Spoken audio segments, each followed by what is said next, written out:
Next topic करना बेटा आप चेंजिज इन सप्लाई।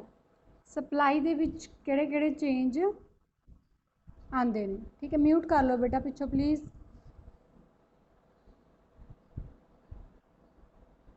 म्यूट कर लो प्लीज़। सप्लाई जिहड़ा बेटा उवें जिवें डिमांड जिहड़ी है दो तरीके नाल डिवीजन कीती सी, इदां ही सप्लाई जिहड़ी है दो तरीके नाल चेंज हुंदी है। ठीक है, change in due to change in price,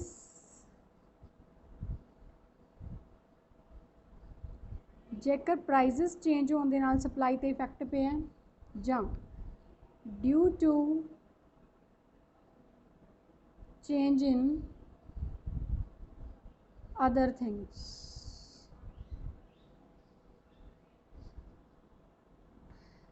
दो केस ने, due to change in price, due to change in other things.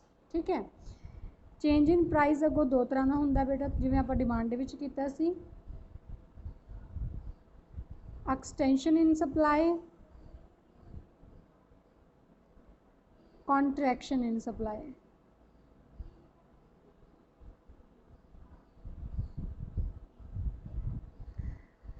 ते अदर थिंग्स दे नाल चेंज आऊगा तो दो पार्ट बन गए, increase in supply, decrease in supply. ठीक है जी, चार ऑप्शंस बन गया। एक्सटेंशन इन सप्लाई विस्तार होंदा है बेटा, कॉन्ट्रैक्शन इन सप्लाई संकुचन होंदा है, इनक्रीज इन सप्लाई पूर्ति च वाधा, डिक्रीज इन सप्लाई पूर्ति विच कमी। देखो, जेकर प्राइजेस दे वधन करके सप्लाई वधी है तो उन्होंने आप एक्सटेंशन इन सप्लाई कहांगे। जेकर प्राइजेस घटे है तो सप्लाई घटी है तो उन्होंने कॉन्ट्रैक्शन इन सप्लाई कहांगे। इस तो इलावा प्राइजेस तो बिना कोई होर फैक्टर है, मान लो इनकम वधी है, साडा हैबिट चेंज हो गया, फैशन चेंज हो गया, कोई भी कारण हो सकता है, उस कारण करके थोड़ी सप्लाई वधी है तो उन्होंने इनक्रीज इन सप्लाई कहोगे। उन्होंने कारणों करके जेकर सप्लाई घटी है तो उन्होंने डिक्रीज इन सप्लाई कहांगे। जिवें आपां डिमांड की सी सेम उवें बेटा सप्लाई करनी है। ठीक है, हुण जिवें फस्ट केस तुहानूं समझाउण लगी हां एक्सटेंशन दा। एक्सटेंशन नूं पंजाबी च बोलदे बेटा जी विस्तार। ठीक है, वैसे तो वधना ही हुंदा है। इहदे विच तुसीं की लिखना है कि अदर थिंग्स बीइंग इक्वल, कि बाकी गल्लां नूं तुसीं बराबर रखना है, कोई चीज़ नहीं चेंज होई, सिर्फ चेंज होया due to raise in prices. मतलब जेकर प्राइजेस वधे ने, रेज इन प्राइजेस, ठीक है, दैन सप्लाई रेज हुई है, ठीक है, सप्लाई वधी है तो तुसीं उहनूं की नाम दोगे, extension in supply. For example price हैगा अपने कोल, सप्लाई हैगी, पहला प्राइजेस 10 रुपीज़ सीगा, ठीक है, सेलमैन ने 50 यूनिट्स बेचण वास्ते रखे, जदों 20 रुपये रेट हो गया तो उन्हें 100 यूनिट्स जिहड़े ने ओह बेचण वास्ते बाहर रखते। ठीक है, ये तो हो गया इहदा टेबल, जो तुसीं इहनूं ग्राफ दे विच प्रेजेंट करना है बेटा। ठीक है, ग्राफ दे विच मान लो हुण साडे कोल की हुंदा गा, इधर अपने कोल आएगी सप्लाई, इत्थे आऊगा प्राइस। ठीक है, आ साडे कोल सप्लाई है, ठीक है, तो आ मान लो साडे कोल प्राइजेस है। जदों 10 रुपये सीगा, 10 रुपये रेट सीगा तो 50 रुपीज़ की सप्लाई सीगी, 20 रुपये ते 100 यूनिट्स की सप्लाई होगी। तो आह की है, यह एक सप्लाई कर्व हैगी आ जिहड़ी आ ए तो बी वाल शिफ्ट हो रही है, मतलब शिफ्ट नहीं हो रही, ए तो बी वाल नूं डिफाइन कर रही है, मतलब कि इदां जा रही है, अपवर्ड जा रही है। ठीक है, ये तो एक्सटेंशन हो गया। इस तो उल्टा दूसरा केस आ गया कॉन्ट्रैक्शन का बेटा। कॉन्ट्रैक्शन नूं संकुचन मीनस घटना बोलते हैं। ठीक है, जेकर ये भी अदर थिंग्स बीइंग इक्वल,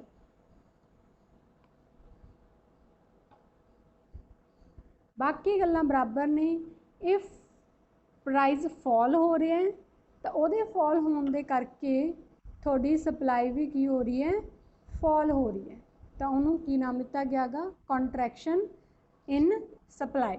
यदा जो टेबल बनूगा प्राइजेस ते सप्लाई का बनूगा बेटा, जेकर 20 रुपये रेट सीगा तो 100 यूनिट बेचने वास्ते रखे सी, 10 रुपये तो उन्हें 50 यूनिट बेचने वास्ते रखते। तो इस जो टेबल ग्राफ बनूगा वो इदा बनूगा बेटा। बेटा म्यूट कर लो, पिछों आवाज़ आ रही है मैनू। देखो जो 10 रुपये रेट सी 50 रुपये सप्लाई सी 20 रुपये तो 100 रुपये की सप्लाई हैगी है। ठीक है, कर्व तो आही बन गई। ठीक है, बट ਇਹਦਾ ਐਰੋ ਜਿਹੜਾ ਤੁਸੀਂ इस तरीके ਨਾਲ शो करना। तीसरा केस आंदा बेटा increase in supply.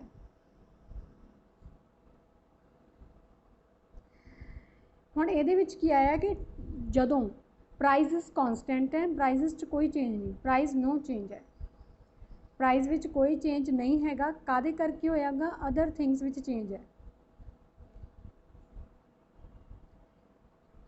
Other things विच आ गया इनकम चेंज है।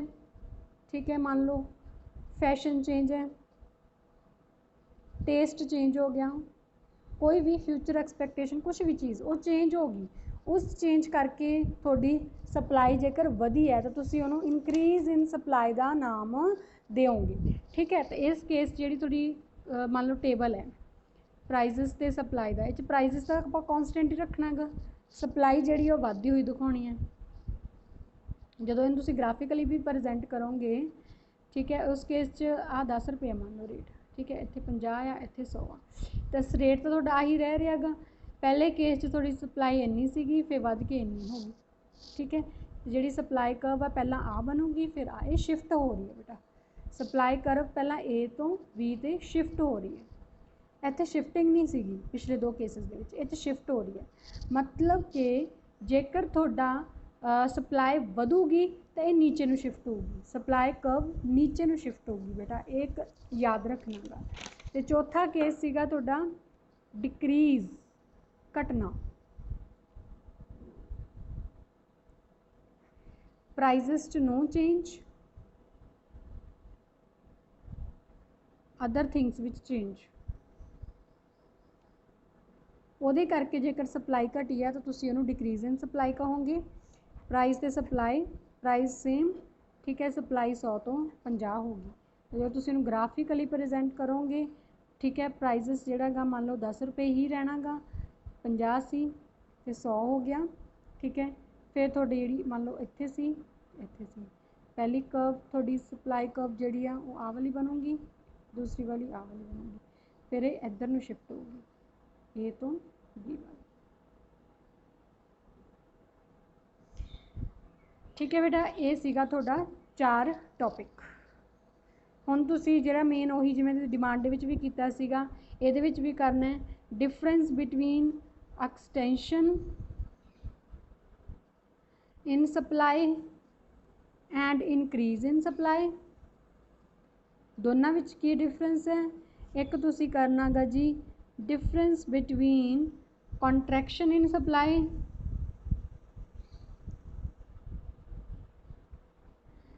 And decrease in supply. ये थोड़ा कॉपी के उत्ते काम करने वाला।